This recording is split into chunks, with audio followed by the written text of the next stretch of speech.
Olá pessoal, então hoje nós vamos estar falando sobre eletrocardiograma, dando uma introdução a vocês sobre o eletro, como interpretá-lo, né, quais são as características de um eletro normal.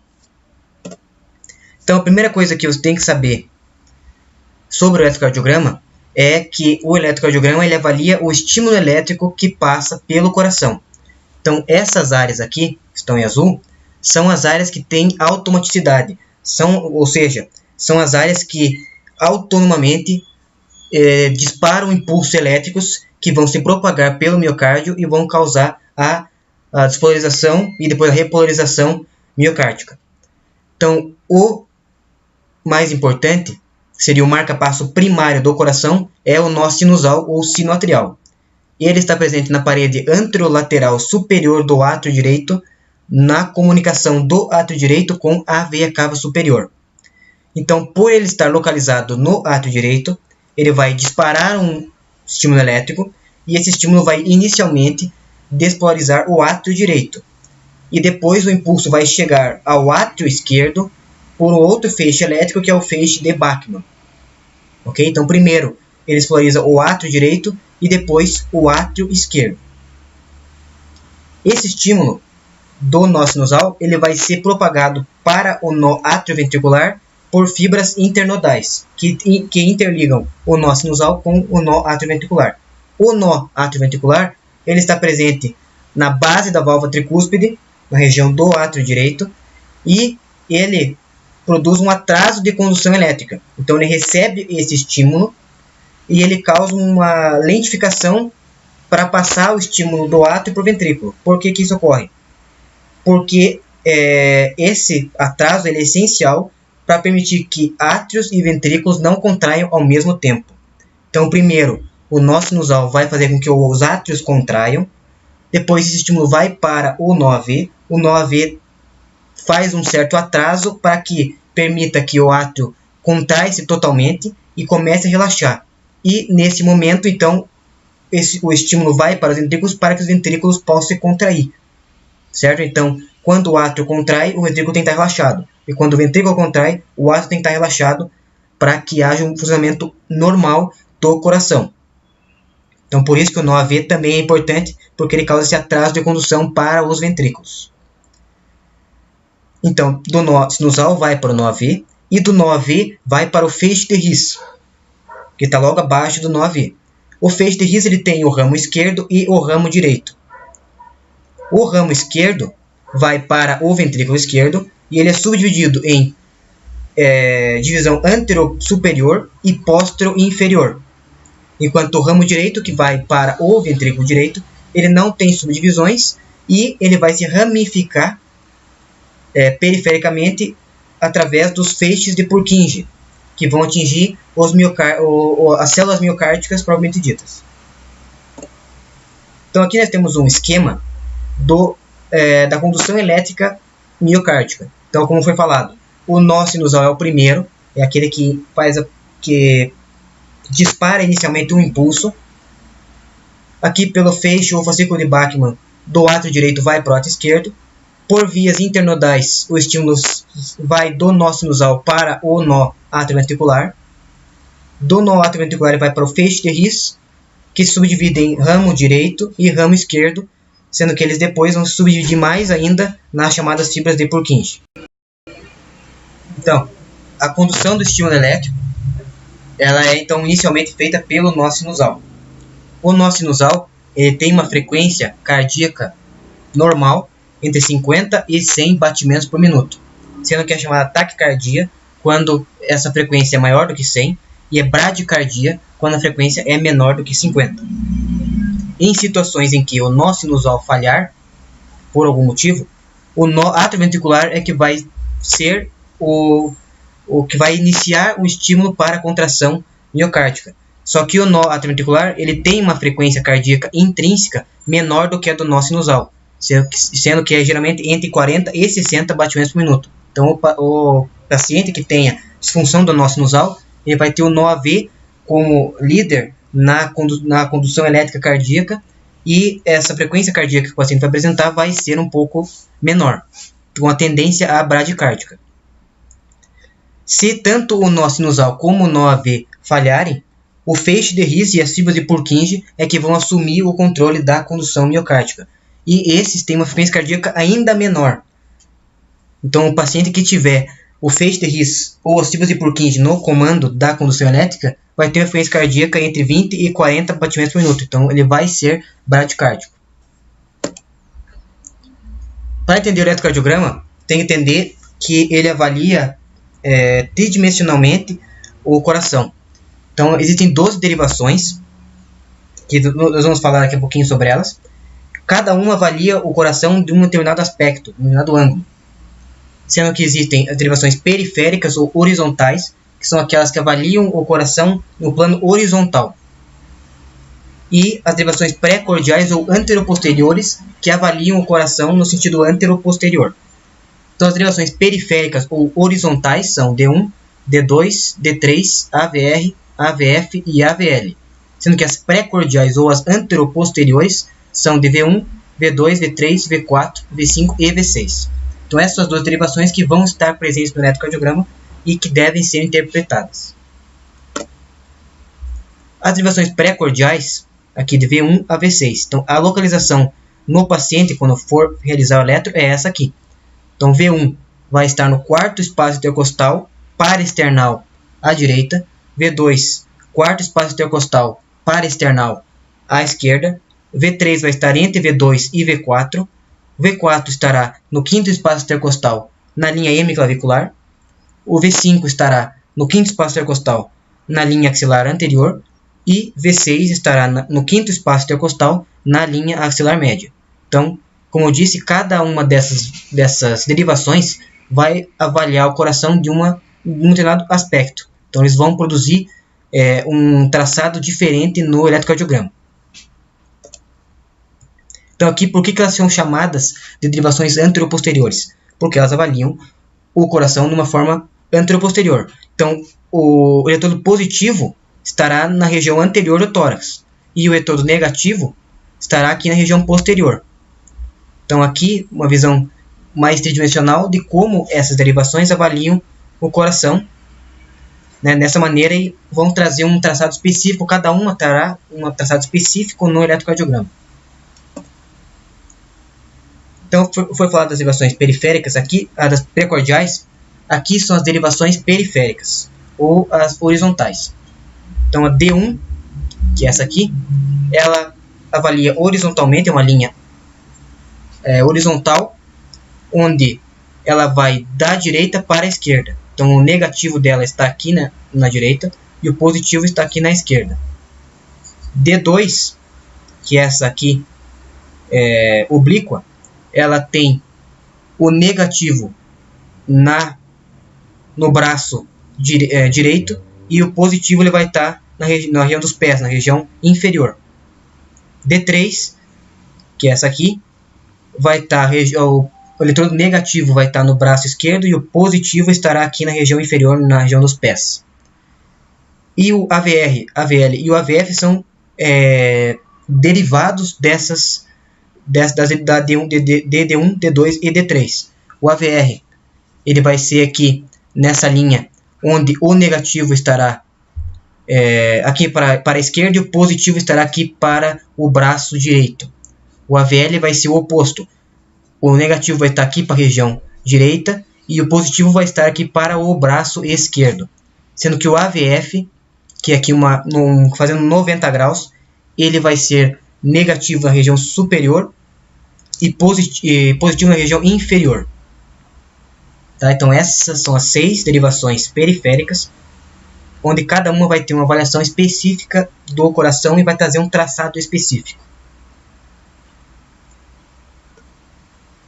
Então, sabendo das derivações, tem que ter ideia de como que vai se apresentar o traçado do eletrocardiograma em cada derivação.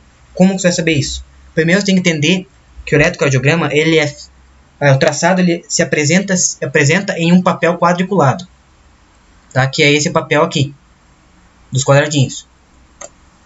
Um quadrado menor, que é esse aqui, esse quadradinho menor aqui, ele tem todos os lados iguais equivalentes a 1 milímetro, certo? E o quadrado maior, que é esse aqui, ele tem 5 quadrados de altura e 5 quadrados de largura. Tá? Então, ele tem no total aqui um quadradão, tem 25 quadradinhos dentro dele. Tá? Sendo que esse quadradinho aqui tem 1 milímetro e esse quadradão aqui tem 5 milímetros, tanto de altura como de largura. As linhas horizontais do eletrocardiograma, elas vão registrar a duração do impulso elétrico. Tá? Então, um quadradinho vai equivaler a 0,04 segundos ou a 40 milissegundos. Sendo que um quadradão são 5 quadradinhos, então ele vai ser 0,20 segundos ou 200 milissegundos. Ok? Se as linhas horizontais elas avaliam a duração do impulso, as linhas verticais avaliam a amplitude do impulso. Então, vertical, cada quadradinho equivale a 0,1 milivolts. E, obviamente, um quadradão, são 5 quadradinhos, vão equivaler a 0,5 milivolts. Tá? Então, isso tem que ter em mente porque as ondas elas têm uma duração normal e uma amplitude normal. Se ela tiver uma duração anormal ou uma amplitude anormal, você consegue identificar isso pelo traçado. Então, por isso tem que entender qual que é a referência para que depois possa entender por que está alterado. Então, aqui são as ondas básicas do eletrocardiograma. Nós vamos falar como que elas são produzidas e como que elas são apresentadas nas derivações. Tá? Então, a onda P é a primeira onda positiva do eletrocardiograma e ela avalia a despolarização atrial, tanto do átrio direito como do átrio esquerdo. Tá? Ou assim como está aqui na imagem. O complexo QRS, onda Q, onda R e onda S, ele vai avaliar a despolarização ventricular, tanto do ventrículo direito quanto do ventrículo esquerdo, como está aqui na imagem. Enquanto a onda T, ela vem logo após o QRS e ela avalia a repolarização ventricular, como está aqui na imagem. Então, eu vou falar agora de cada uma das ondas para entender como que elas são formadas e como que elas se apresentam em cada derivação. Tá? Qual que é o normal delas terem, porque vai ter um vídeo posterior que eu vou falar sobre as alterações. Mas primeiro, para você entender a alteração, tem que saber o que é normal. Então, a onda P, ela é a primeira deflexão positiva do eletrocardiograma, né? Então, é a primeira positiva. E ela representa, então, a despolarização atrial. Como a gente falou, como o nó sinusal ele está no átrio direito, primeiro vai ter a despolarização do átrio direito e meio que concomitante vai iniciar do átrio esquerdo e vai terminar depois. Então, o átrio direito ele se despolariza primeiro e depois o átrio esquerdo. Porque essas duas ondas, vamos dizer assim, formam a onda resultante, que seria a onda P. Sendo que a duração normal da onda P é ser menor que 120 milissegundos. Então, se cada quadradinho aqui é até 40 milissegundos, então o P tem que ser até 3 quadradinhos para fechar 120 milissegundos. Então, aqui, as ondas P elas devem ser positivas em D1, D2 e AVF, e também negativas em AVR, para que sejam considerado ritmo sinusal. Tá? Não se preocupe, isso aqui é um detalhe que você vai entender posteriormente por que isso ocorre. Vou explicar daqui a pouquinho por que ela tem que ser positiva em D1, D2 e AVF e negativa em AVR. Tá? No caso, uma condução normal. Sendo que nas demais derivações, a onda P é variável. Tá? Então, esse aqui eu queria trazer para vocês é o vetor da onda P e a apresentação dela, por que em algumas derivações vai ser positivo e por que em outras vai ser negativo. Tá? Então, a despolarização atrial, ela começa no nó sinusal, que está aqui na porção superior do átrio direito, e vai até o nó AV. Então, a resultante da onda P vai ser um vetor de cima para baixo, da direita para a esquerda, porque ela começa no átrio direito e vai depois para o átrio esquerdo. Então, o vetor ele aponta para a esquerda e para baixo. Tá? Sabendo disso, D1, D1 é aquela, é aqui, essa derivação em que o positivo ele está aqui no braço esquerdo, tá? É uma linha horizontal em que o positivo está aqui no braço esquerdo. Então, como ele está, o positivo está na esquerda e o vetor da onda P está indo para a esquerda, o vetor está indo para o positivo da derivação, essa deflexão será positiva. Então, assim, sempre que o vetor estiver apontando para o positivo, o vetor positivo da derivação vai produzir uma onda positiva.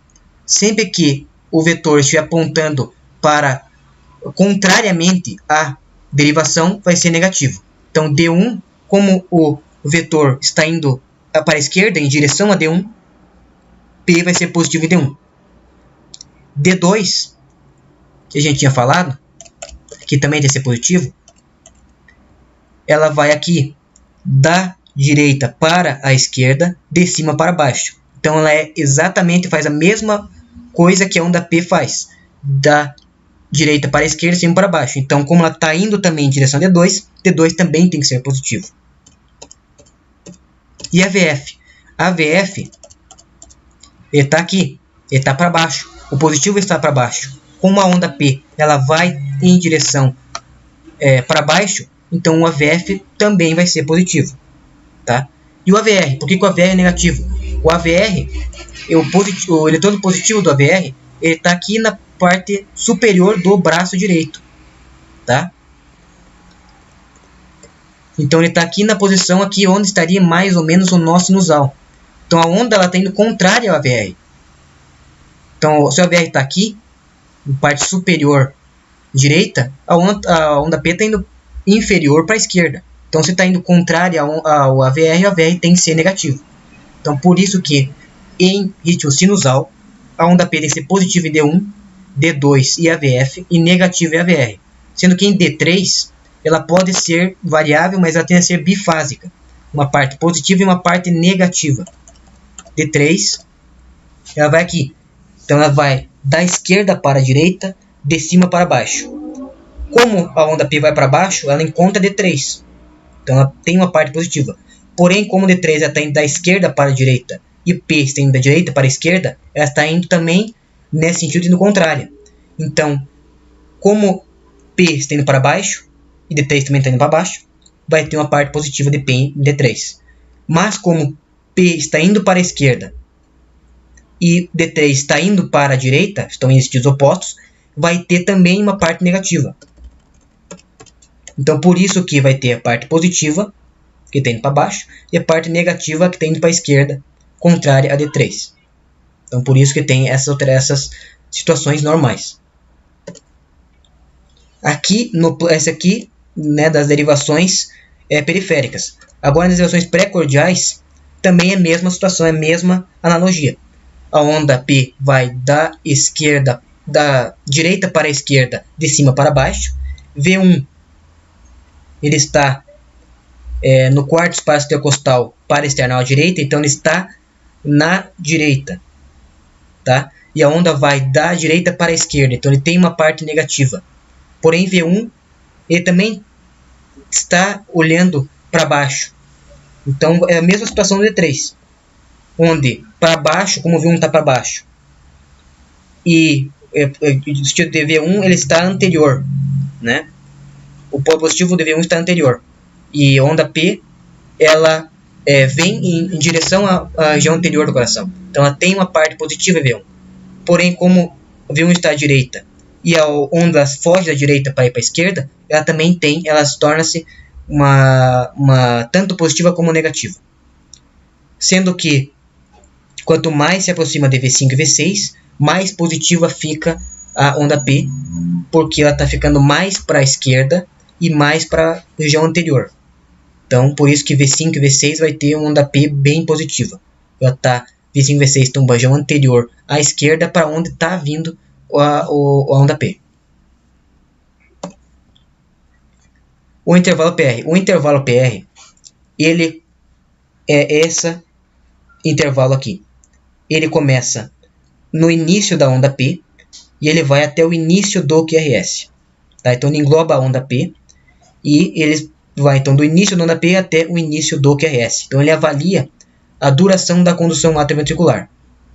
Então ele vai desde o início do estímulo elétrico fazendo a despolarização atrial até imediatamente antes do nó AV estimular a despolarização ventricular. Então a duração normal é de 120 a 200 milissegundos, então de 3 a 5 quadradinhos. E esse intervalo PR é importante porque ele vai estar alterado, ou pode estar alterado em situações de bloqueio atrioventricular, que terá vídeo posterior explicando isso, em que, por exemplo, no bloqueio atrioventricular de primeiro grau, você terá esse intervalo aqui aumentado, tá? Por um defeito no nó atrioventricular, fazendo com que o impulso ele fique mais lentificado do que o normal. Normalmente já tem um atraso na condução. Porém, quando há um bloqueio, quando há um defeito no nó, essa lentificação ela se torna maior, por mais tempo. Então, o intervalo PR ele fica maior do que 200 milissegundos. Tá? Então, por isso que o intervalo PR também ele é importante em algumas situações, como, por exemplo, em bloqueios atrioventriculares. Aqui o complexo QRS. O complexo QRS ele é formado pela onda Q, pela onda R e pela onda S. Cada um vai formar um vetor e cada um representa uma despolarização de uma determinada parte do ventrículo. Então a onda Q é a primeira deflexão negativa no eletrocardiograma e ela vai representar a despolarização do septo interventricular. Tá? Então é essa onda verde aqui, tá? Que é a despolarização do septo interventricular. O R vai ser positivo, tá? O R positivo, ele vai representar a despolarização da parede tanto do ventrículo direito quanto do ventrículo esquerdo. Porém, a resultante dele vai em direção ao ventrículo esquerdo, porque o ventrículo esquerdo ele tem mais massa muscular do que o ventrículo direito. O ventrículo esquerdo ele trabalha sob maior pressão, porque ele trabalha contra a aorta. Enquanto o ventrículo direito trabalha contra a artéria pulmonar. Então o ventrículo esquerdo, por trabalhar contra a aorta, ele tem uma pós-carga maior, ele tem uma massa muscular maior. Por isso que a despolarização, o vetor resultante da onda R vai em direção ao ventrículo esquerdo, em situações normais. E a onda S ela representa a despolarização da base do coração, que é a última parte do ventrículo que vai se despolarizar, que é esse vetor aqui em laranja. Então, sendo que a duração do QRS ele é de até 120 milissegundos. Então, até 3 quadradinhos. Aqui. Milissegundos. Então aqui vamos ver os vetores de cada que formam o QRS. Então aqui a onda Q. A onda Q ela representa a despolarização septal do septo interventricular. E ela vai da esquerda para a direita. Tá? Então se essa onda ela vai da esquerda para a direita, em D1 ela vai ser negativa. Por quê? Porque D1 ele vai da direita para a esquerda. E a onda aqui vai da esquerda para a direita. Então, como eles vão em sentidos opostos, em D1 vai ter onda aqui negativa. Então, geralmente, a onda aqui ela não vai estar presente em todas as derivações. Tá? Até porque a onda aqui ela é negativa, né? Pode dizer, mas está vindo em direção a V1, então vamos ter que ser positivo. Não. Aqui não existe Q positivo. O Q tem que ser negativo. Se não é negativo, não existe onda Q. Daí seria a onda R direto, que a onda R aqui é positiva. A onda Q negativa, então ela vai estar presente em situações, em derivações que vão estar contrárias ao vetor do Q. Então aqui, principalmente nessas derivações aqui, V5, V6, D1. Tá? Aqui a gente fala da onda R, que representa a despolarização da parede dos ventrículos, e a resultante, como foi falado, ela é em direção ao ventrículo esquerdo.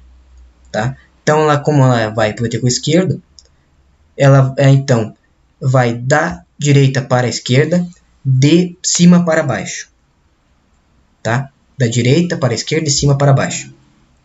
De acordo com isso, você consegue entender por que as derivações apresentam essas suas características próprias. Em D1, está aqui, você tem onda P, o Q, que a gente falou porque é negativo, e como D1 ele está aqui para a esquerda, e quando R está vindo para a esquerda, ele vai ser positivo. Então está aqui positivo R. Em D2 ele está vindo de cima para baixo, da direita para a esquerda, assim como a onda R. Então, assim como o P vai estar positivo, o R também vai estar bem positivo. Tá? Agora, em AVR ele vai estar aqui na parte superior. Aqui o positivo vai estar aqui no braço direito. Então, a onda R está indo contrária ao AVR. Então, não vai ter o R positivo, mas vai ter um S negativo. Né? Então, vai ter aqui a gente falou já por que o P é negativo é VR, e o complexo QRS vai ser eminentemente negativo, porque o R não vai ser positivo aqui, né? Porque está indo ao contrário. Então ele vai produzir um S negativo. Mesma coisa aqui para derivações pré-cordiais. Então aqui o vetor resultante da onda R indo de cima para baixo, da direita para a esquerda, você vai ter uma progressão, a gente chama de progressão da onda R. Em V1, que está aqui mais à direita, você vai ter uma pequena onda R positiva.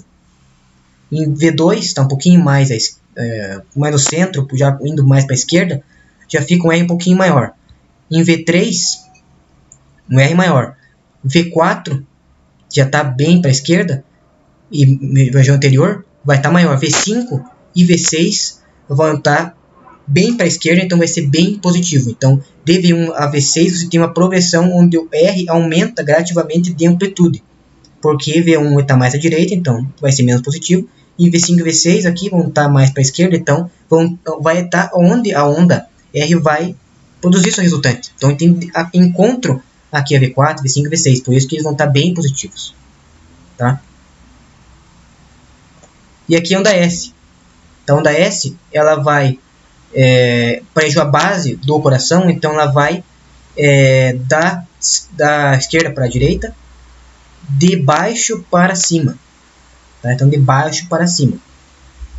Como ela vai de baixo para cima, ela tende a ser negativa em todas as derivações que vem o coração, região inferior ou região anterior.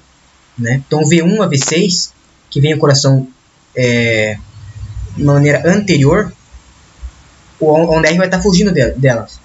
Né? Onda S vai estar fugindo delas. Onda S vai estar vindo em direção posterior, que são os átrios. Então ela vai estar a onda S vai estar negativa.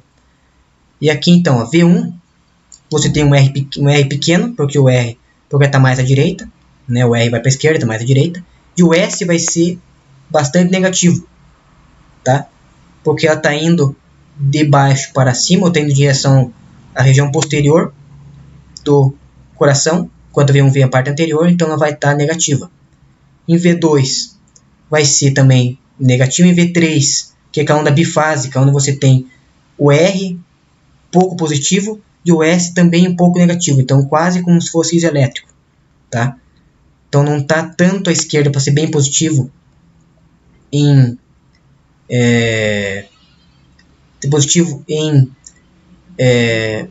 aqui em relação à onda R, né? Então V3 ela vai estar parte dela vai ser positiva, que representa a onda R, e parte dela vai ser negativa, que representa a onda S, tá? Que está fugindo de V3, tá? Aqui quando se movimentando para V4, V5 e V6, você vê que a onda S ela vai diminuindo a amplitude até que em V6 ela tende a não existir. Por que isso ocorre? Porque essa onda S aqui, quando ela alcança aqui região de V4, V5 e V6, ela tende a ficar mais perpendicular mais próximo de 90 graus a essas derivações, V4, V5 e V6. Quando um vetor de estimulação elétrica fica a 90 graus de uma derivação, esse vetor tende a produzir uma linha isoelétrica, ou seja, nem positivo nem negativo, tende a ser isoelétrico. Então, como aqui em V1 e V2 ele tende a formar um ângulo bem agudo, em comparação com essas derivações, vai produzir, como ele está fugindo de V1 e V2, e como ele forma um ângulo agudo, menor que 90 graus, S vai ser eminentemente negativa. E vai aparecer aqui no eletrocardiograma uma deflexão bem negativa. Porém, quanto mais for avançando em direção a V6, maior vai sendo esse ângulo formado entre a onda S e as derivações até que chega o V6 com 90 graus.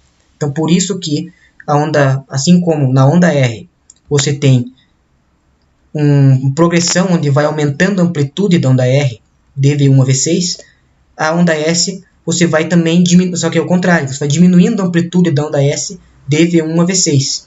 Sendo que em V6 tende até não ter onda S, porque fica 90 graus com a derivação. Fica 90 graus com o vetor. O V6 fica 90 graus do vetor, ficando isoelétrico. Tá? Então, por isso que você vai ter essas situações aqui. V1 com um pequeno R e um grande S, porque forma um ângulo agudo com V1. V2 vai ter um S um pouquinho maior, um R um pouquinho maior, e o S um pouquinho menor, porque o ângulo vai ficando mais próximo de 90 graus. V3 tem esse bifásico, quando ele fica tanto positivo como negativo. E quando vai indo para V4, V5 e V6, o R vai ficando maior, porque o R vai em direção a essas ondas, e o S vai ficando menor, porque vai ficando cada vez mais próximo de 90 graus esse vetor, que vai estando mais próximo de ser isoelétrico. Tá? Então, por isso que o complexo QRS ele se apresenta nessa situação. Tá? Por isso que ele tem essa apresentação, por causa dos vetores e da combinação desses vetores, né, no eletrocardiograma.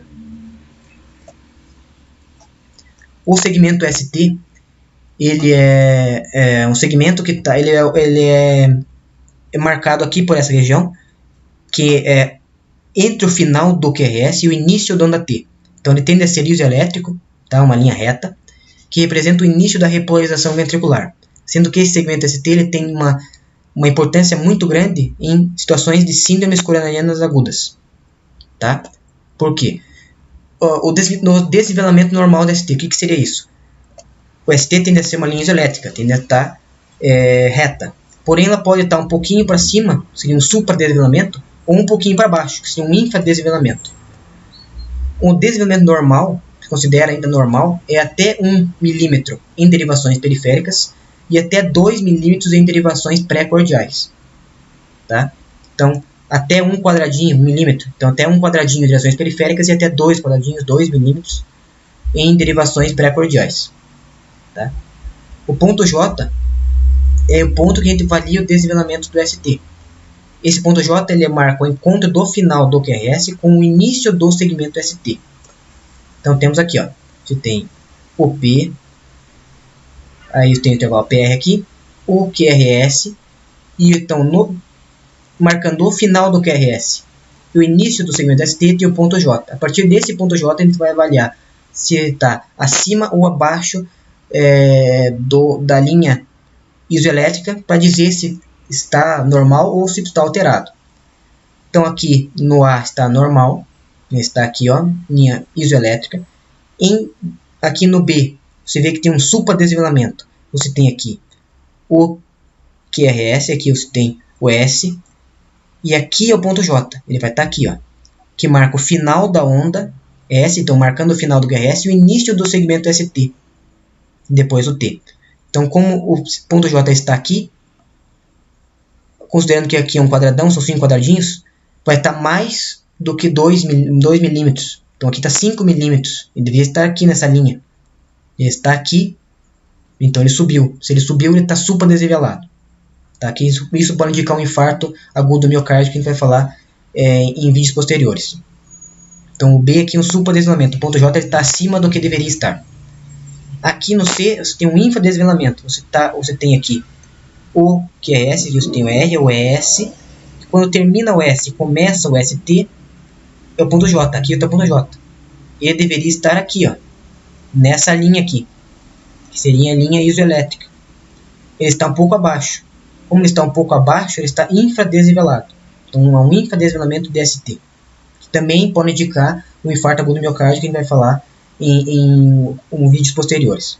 Então, por essa importância do segmento ST, em situações de emergência, situações de suspeita de infarto, que você vai avaliar o ponto J e vai avaliar se ele está acima, que é supradesnivelado, ou se ele está abaixo, infradesnivelado.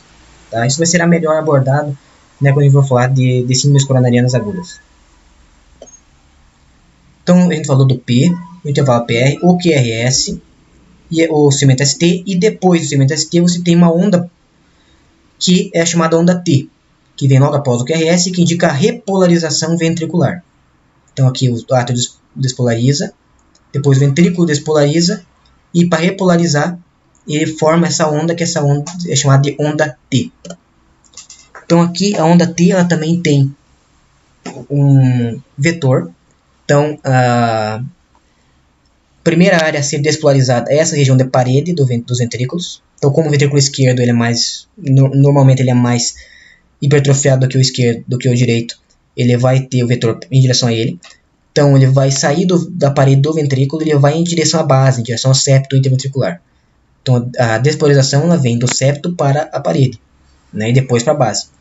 Aqui a repolarização ela vai da parede para o septo, tá? Similar ao que seria uma onda S, né? Um pouco diferente, mas seria mais ou menos o mesmo sentido de direção. Então a onda T ela é repolarização, então ela vai aqui da esquerda para a direita, né? Talvez um pouco de baixo para cima, tá? Só que o que é o detalhe aqui, a onda T representa a repolarização, que é o contrário da despolarização, tá? Então a despolarização é quando a célula miocárdica ela muda sua carga interna, ela acaba havendo abertura de canais de sódio e abertura de canais de cálcio, que fazem com que haja um aumento da carga positiva dentro da célula, tá? Então a célula fica positiva internamente pela despolarização. Porém, quando você tem uma repolarização, então a célula ela vai do positivo, que então ela está positiva, a célula despolarizada, ela está bastante íons positivos dentro de si.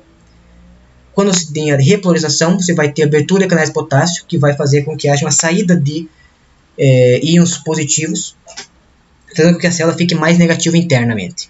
Então são processos contrários. Então, na despolarização a célula fica internamente positiva, e na repolarização a célula fica internamente negativa. Como eles são fenômenos opostos, o vetor aqui da onda T ele não vai ter essa direção, tá? Porque o complexo QRS, então ele vai em direção ao retorno positivo, né, das derivações, ele vai estar aqui da direita para a esquerda, de cima para baixo, tá? A repolarização é o contrário. O contrário no sentido de que a célula fica, em vez de ficar positiva, fica negativa interna. Então, por causa disso, apesar de o vetor dela ir em direção da parede para o septo, a direção do vetor é essa, mas o sentido do vetor é o contrário. O sentido do vetor é do septo para a parede. Isso ocorre porque, então, normalmente, a repolarização é o contrário da despolarização, tá? Então, como é o contrário, como ela não é uma contração das células, é um relaxamento das células, esse vetor aqui ele vai ser negativo, tá? E se o vetor é negativo, o sentido muda. Então, a direção é essa, mas como ele é negativo, o sentido muda. Então, o sentido dela vai ser o mesmo sentido da onda R, de da direita para a esquerda, de cima para baixo, tá? Então, por isso que a onda T geralmente acompanha o QRS. Então, se tiver um S maior, for um QRS mais negativo, a onda T tende a ser mais negativa. E se o QRS tende a ser mais positivo, o T tende a ser mais positivo, porque, novamente, o sentido tanto da despolarização como a repolarização é o mesmo. O sentido do vetor é o mesmo, tá? Então, a despolarização ela vai aqui, nessa direção e nesse sentido. A repolarização, essa direção, mas como ele é negativo, o vetor é negativo, o sentido muda. Então, o sentido ele se torna o mesmo sentido que do R. Então, por isso, se tiver um R bem amplo, vai ter um T positivo. Se tiver um S amplo, vai ter um T negativo. Ele concorda com o QRS em situações normais. E aqui o intervalo QT. O intervalo QT ele vai do início do QRS até o final da onda T. Então, indica toda a atividade elétrica dos ventrículos. Então, tanto a contração como a repolarização ventricular. Tá? Sendo que quanto menor a duração desse intervalo, maior a frequência cardíaca. Né? Porque quanto maior a frequência cardíaca, mais rápido esse estímulo vai passar pelos ventrículos e mais rápido os ventrículos vão despolarizar e repolarizar. Então vai ser mais rápido, consequentemente a duração desse intervalo aqui vai ser menor. Tá? E a duração corrigida ela vai de até 460 milissegundos. Tá? Esse intervalo QT a gente vai falar melhor quando nós abordarmos sobre arritmias. Tá? Que aí tem uma síndrome chamada intervalo QT longo que predispõe a algumas arritmias. Tá? Então essa é uma situação específica em um suspeito de um paciente que tenha arritmia. Você pode avaliar também o intervalo QT, porque se ele estiver alterado, pode indicar uma propensão à arritmia e uma possível causa dessa arritmia que ele está apresentando.